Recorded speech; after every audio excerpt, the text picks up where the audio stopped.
நிச்சயமாக சிவகங்கையைச் சேர்ந்த பாஜக பிரமுகர் உதயகுமார் உயர்நீதிமன்ற மதுரை கிளையில் ஒரு மனுவினை தாக்கல் செய்திருந்தார்.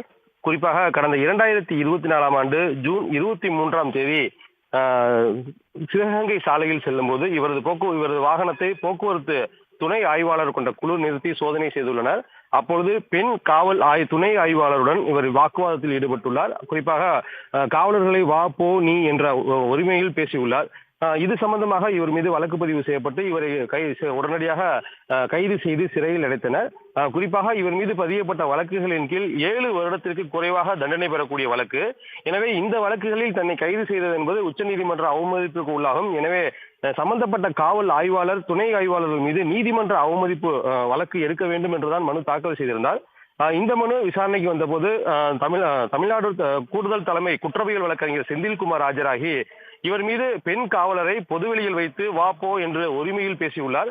ஆகையால் இந்த குற்றத்தின் தீவிரத்தை கருத்தில் கொண்டுதான் இவரை கைது செய்து சிறையில் அடைத்தோம் என தெரிவித்தார்.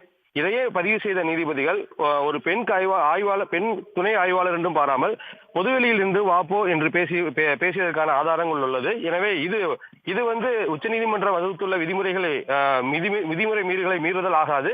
குறிப்பாக இது உச்சநீதிமன்றத்தினுடைய தீர்ப்புக்கு கண்டனம் அவமதிப்பு ஆகாது என கூறி ஒரு வழக்கை தள்ளுபடி செய்து தற்போது உத்தரவு பிறப்பித்துள்ளனர்.